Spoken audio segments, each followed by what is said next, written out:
Barangay Ginebra versus San Miguel Beermen Game 6 Prediction. Sino nga ba ang makakakuha ng panalo?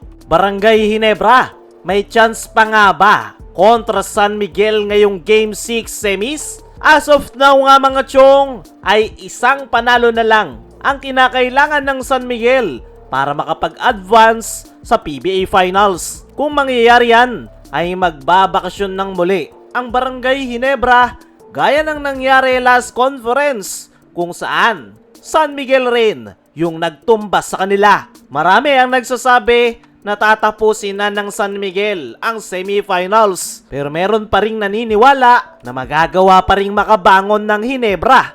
Kaya naman ang tanong ngayon, kaya pa ba ng Barangay Ginebra ngayong semifinals? Kung ako ang tatanungin mga chong, kaya naman, dahil buong semifinal series ay nagawa nilang makipagsabayan sa San Miguel Beermen kahit pa kulang na kulang sila sa kanilang frontcourt position. Malakas nga ang San Miguel sa loob ng painted area, pero yung weapon naman ng Barangay Ginebra ay yung kanilang mga gwardya tuwing man. Lahat naasahan pagdating sa opensa. Sinabayan pa ng napakagandang sistemang ginagamit ni Coach Tim Gone. At yun nga yung dahilan kung bakit nagagawa nilang makasabay sa San Miguel kahit na obvious naman na liyamadong-liyamado ang SMB. Naniniwala ko mga chong na kaya pa rin ng Barangay Ginebra na manalo sa darating na Game 6. Panigurado, hindi basta-basta papayag ang mga players ng Barangay Ginebra,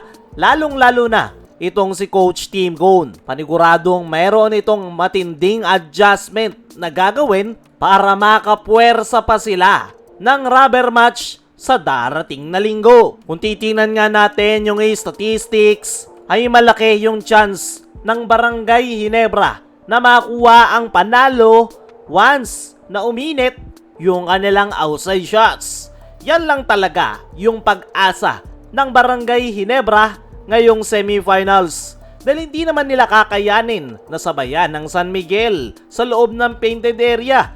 Dahil meron ngang Junmar Fajardo na dominante kahit pa merong iniindang injury. Bukod pa kay Junmar, meron pang Muala Tautua ang San Miguel Beermen. Kaya naman, kahit saan mo tignan, lamang na lamang talaga ang San Miguel sa painted area. Kung gusto ng Ginebra na makuha ang panalo, kailangan nilang maibaon yung kanilang outside shots at daanin sa bilis yung tempo ng laro. Kung magagawa nila yan, mas malaki yung chance na makapuwersa pa ng Game 7 ang Ginebra. Dumako naman tayo dito sa kabilang balita. Barangay Ginebra versus San Miguel Beermen Game 6 Prediction. Sino nga ba ang makakakuha ng panalo? Isang panalo na lang yung kailangan ng San Miguel. Ang Barangay Ginebra naman ay gusto pang pahabain ng series. Hindi na natin patatagalin. Una sa kailangan gawin ng Ginebra, kung gusto nilang manalo, ay kailangan nila ng strong start. Isa sa problema ng Ginebra ngayong semis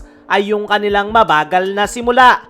Kapag SMB ang naunang uminit, ay hirap nga ang Barangay Ginebra na maghabol. Kaya naman, ngayong do or die game na ito para sa Ginebra, ay kailangan mag-step up ng lahat ng mga players. Aggressive dapat agad yung kanilang simula, lalong-lalo na itong si Scottie Thompson. Kailangan pagsimula pa lang, all-out performance na ang kanyang ipakita gaya ng ginawa niya ng Game 4. Pero hindi nga pwedeng si Scottie lang. Kailangan nandyan din sila Japet Aguilar, early dunks para agad na mabuhay yung kanilang opensa at agad nilang maset yung tempo ng laro. Sunod sa kinakailangan gawin ng Barangay Ginebra ay ang kanilang outside shots. Outside shots lang talaga yung pag-asa ng Ginebra ngayong semifinals. At kailangan na nila yung maipakita ngayong Game 6. At yung mga pinakakailangan nga na mag-step up dyan ay unang-una na nga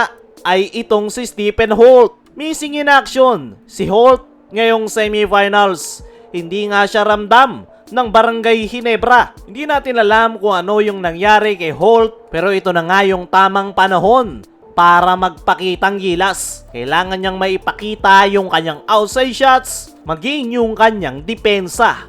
Bukod kay Holt, isa rin si RJ Abarrientos sa kailangang mag-contribute pagdating sa outside shots. Bahagya ngang nalilimit si RJ ngayong semis dahil sa mahigpit na depensa ng San Miguel. At kailangan nga yung magawan ng paraan ni RJ dahil kakailanganin ng Ginebra yung kanyang outside shots. Para sa ating game prediction mga chong, ay expect nyo na matinding adjustment ang ipapakita ng Ginebra.